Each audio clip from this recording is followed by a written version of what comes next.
شہید ایرانی supreme leader آیت اللہ علی خامنائی مشہد میں روضہ حضرت امام رضا کے احاطے میں سپرد خاک۔ لاکھوں عقیدت مندوں کی موجودگی میں نماز جنازہ ادا کی گئی۔ نماز جنازہ میں اہل خانہ اور اعلیٰ مذہبی شخصیات بھی شریک ہوئیں۔ تہران سے قم، پھر عراق کے مقدس شہروں نجف اور کربلا میں زیارتوں کے بعد شہید ایرانی سپریم لیڈر آیت اللہ علی خامنائی کا جسد خاکی دوبارہ مشہد لایا گیا تھا۔ شہید آیت اللہ خامنائی کی نماز جنازہ میں رکت آمیز مناظر، فضا یا حسین کے نعروں سے گونج اٹھی۔ شرکاء کی امریکہ اور اسرائیل کے خلاف نعرے بازی۔ شہید آیت اللہ خامنائی کی نماز جنازہ ادا ہوتے ہی امریکہ کے ایران پر حملے، بوشہر، سیستان، بندر عباس، کنارک میں دھماکے سنے گئے۔ اس سے پہلے امریکہ نے ایران کے 5 صوبوں پر حملے کیے، 17 افراد جاں بحق، 78 افراد زخمی ہوئے۔ ایرانی جزیرے قشم، سیرک، بندر عباس، چابہار اور کنارک میں دھماکے سنے گئے۔ ایرانی میڈیا کے مطابق جاسک، بوشہر، ہرمزگان، جزیرہ ابو موسیٰ میں بھی بمباری، ریلوے پل، بندرگاہیں اور ایئرپورٹ کو بھی نشانہ بنایا گیا۔ IRCGC کا ریڈار سسٹم اور اینٹی شپ میزائل تنصیبات کو بھی نشانہ بنایا گیا۔ مشہد میں 2 پلوں کو نشانہ بنانے کے باعث ٹرین سروس معطل۔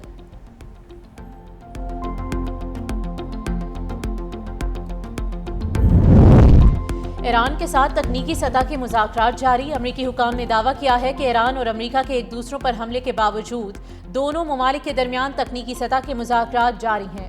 امریکی میڈیا کے مطابق پاکستان اور قطر بطور ثالث ایران اور امریکہ کو دوبارہ مذاکرات کی میز پر لانے کے لیے کوششیں کر رہے ہیں۔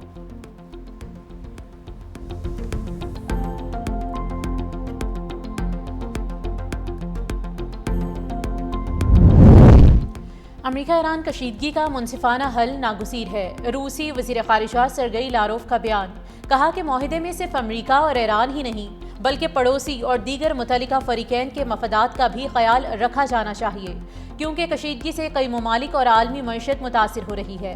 آبنائے ہرمز اور خلیج فارس میں پیش آنے والے واقعات کے حوالے سے ایران اور روس کا موقف مشترک ہے۔ مسئلے کا حل تلاش کرنا ضروری ہے۔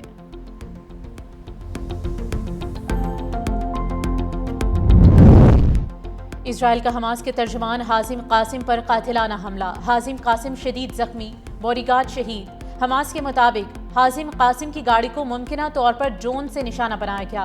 گاڑی میں آگ بھڑک اٹھی۔ مقامی افراد نے حازم قاسم کو ریسکیو کیا۔ حملہ اس وقت کیا گیا جب وہ مغربی غزہ میں گاڑی میں سفر کر رہے تھے۔ حملے کی فوٹیج سامنے آ گئی۔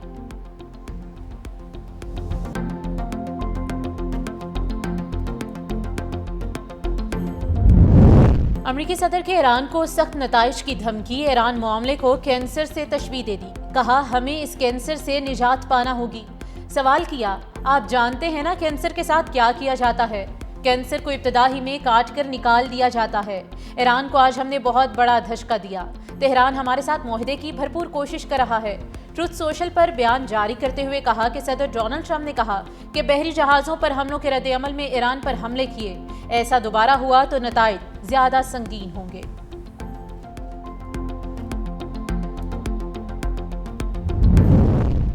ایران امریکہ کشیدگی، آبنائے ہرمز پر بحری جہازوں کی آمد و رفت رک گئی۔ ایرانی اسپیکر باقر قالیباف نے کہا کہ آبنائے ہرمز امریکی دھمکیوں سے نہیں کھلے گی۔ آبنائے ہرمز ایرانی انتظامات خود مختاری کے تحت کھولی جائے گی۔ ایکس پر باقر قالیباف کی پوسٹ، امریکہ کو مخاطب کرتے ہوئے کہا کہ اگر آپ حملہ کریں گے تو جواب بھی ملے گا۔ امریکہ نے ابھی تک یہ نہیں سیکھا کہ دھونس جمانے اور وعدہ خلافی کرنے کی قیمت ادا کرنی پڑتی ہے۔ بے مقصد ہاتھ پاؤں نہ ماریں ورنہ دلدل میں دھنس جائیں گے۔ آبنائے ہرمز امریکی دھمکیوں کے ذریعے نہیں بلکہ صرف ایرانی انتظامات کے تحت ہی کھل سکتی ہے۔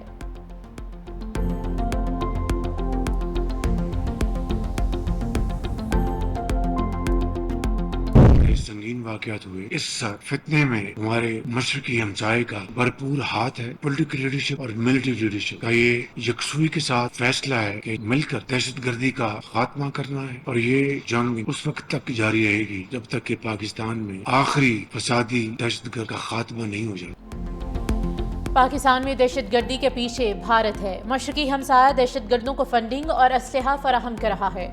وزیر اعظم شہباز شریف کا کوئٹہ میں صوبائی ایپیکس کمیٹی سے خطاب، کہا سیاسی اور عسکری قیادت مل کر دہشت گردی کا خاتمہ کرے گی۔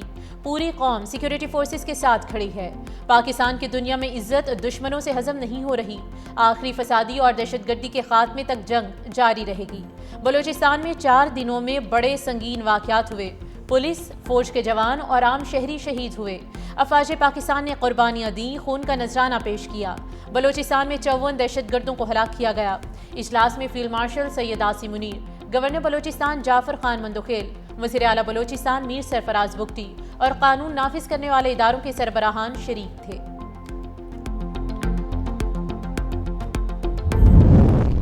وفاقی وزیر داخلہ محسن نقوی کی نیو یارک میں بنگلہ دیشی ہم منصب صلاح الدین احمد سے ملاقات، مشترکہ مفادات کے شعبوں میں تعاون بڑھانے پر اتفاق، پولیس افسران کی تربیت، ایکسچینج پروگرامز، سائبر کرائم اور آن لائن فراڈ کی روک تھام کے لیے اشتراک مضبوط بنانے پر اتفاق ہوا۔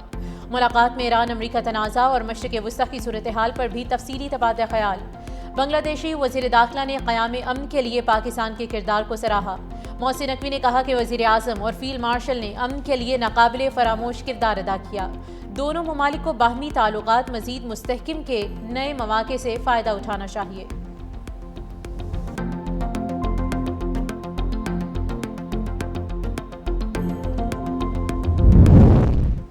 زیارت مانگی ڈیم دہشت گرد حملے میں شہید ہونے والے بلوچستان پولیس کے اہلکاروں کی نماز جنازہ ادا کر دی گئی۔ سرکاری اعزاز کے ساتھ سپرد خاک صوبائی وزیر Haji Noor Muhammad Domar, deputy commissioner Abdul Quddus Achakzai, police اور ضلعی انتظامیہ کے افسران، قبائلی عمائدین اور شہریوں کی بڑی تعداد میں شرکت۔ شرکاء کا شہداء کی قربانیوں کو خراج عقیدت پیش کرتے ہوئے دہشت گردی کے خاتمے تک جدوجہد جاری رکھنے کے عزم کا اظہار۔ مانگی ڈیم حملے میں بلوچستان پولیس کے 27 اہلکار شہید ہوئے تھے۔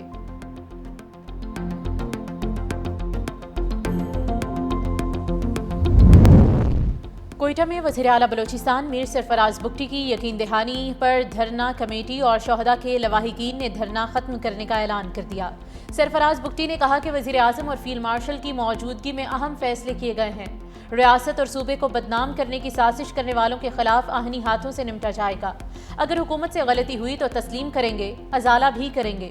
شہداء کے ورثاء کو مالی معاوضہ، سرکاری ملازمتیں اور ان کے بچوں کی تعلیم کی سہولت فراہم کرنے کا بھی اعلان۔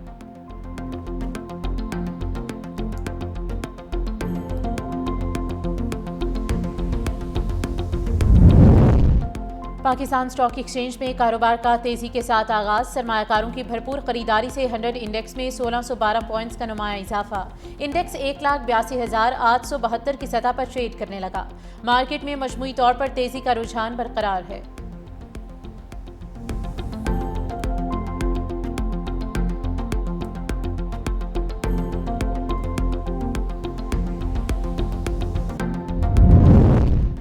پاکستان اور امریکہ کے درمیان باہمی تجارتی معاہدے پر 2 روزہ مذاکرات واشنگٹن میں جاری۔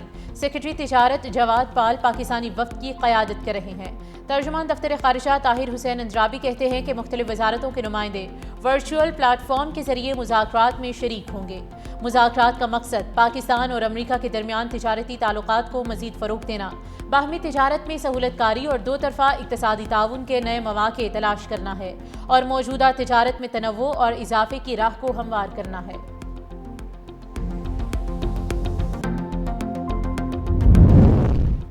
اے آئی اور ڈیجیٹل سروسز کے فروغ سے پاکستان کی عالمی آؤٹ سورسنگ مارکیٹ میں اہم پیش رفت۔ بزنس پروسیس آؤٹ سورسنگ اور کال سینٹرز کی برآمدی آمدنی مالی سال 2025 اور 26 کے پہلے 11 ماہ میں $300 ملین سے تجاوز کر گئی۔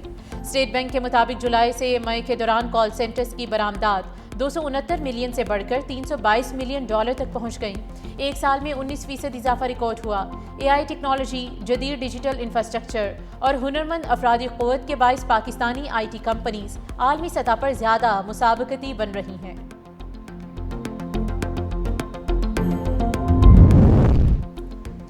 بچوں کا غیر محفوظ اور غیر ذمہ دارانہ سوشل میڈیا استعمال سماجی، نفسیاتی اور سیکیورٹی خطرات میں اضافے کا باعث بننے لگا۔ عالمی تحقیقات کے مطابق اسکرین ٹائم میں اضافہ خراب نیند، بے چینی، ڈپریشن، تعلیمی مسائل، ذہنی جسمانی نشوونما پر منفی اثرات مرتب کرنے لگا۔ سائبر مجرم اور منظم جعلساز گروہ بھی سوشل میڈیا کے ذریعے بچوں کو نشانہ بنانے لگے۔ ماہرین نے خبردار کیا ہے کہ بچوں کے بہتر تحفظ کے لیے والدین، تعلیمی اداروں اور میڈیا کی مؤثر آگاہی کے ساتھ مؤثر قانون سازی، ضابطوں اور آن لائن نگرانی کو ناگزیر قرار دیا ہے۔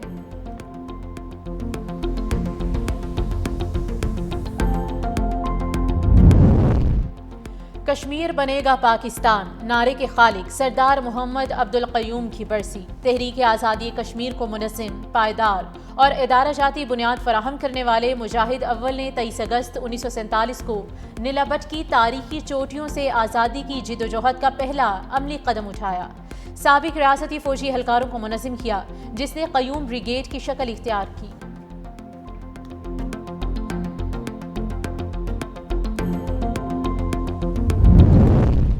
امیر جماعت اسلامی پاکستان کی اپیل پر آج ملک بھر میں احتجاج۔ پیٹرولیم مصنوعات کی قیمتوں میں کمی نہ کرنے، مہنگائی، آٹے اور LPG کی بڑھتی قیمتوں کے خلاف یوم احتجاج منایا جائے گا۔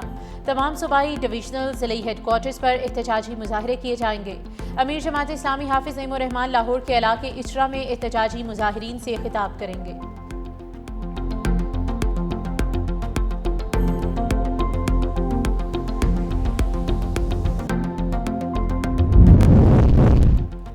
PDM میں پنجاب کا ہیٹ ویو اور شدید حبس سے نمٹنے کے لیے ہائی الرٹ۔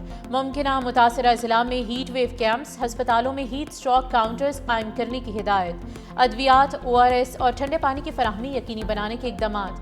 تھل چولستان اور جنوبی پنجاب میں گرمی کی شدت بڑھنے کا خدشہ۔ صاف پانی، موبائل ہیلتھ ٹیمیں، کنٹرول رومز اور متعلقہ ادارے الرٹ۔ شہریوں کو غیر ضروری طور پر گھروں سے نہ نکلنے کی ہدایت۔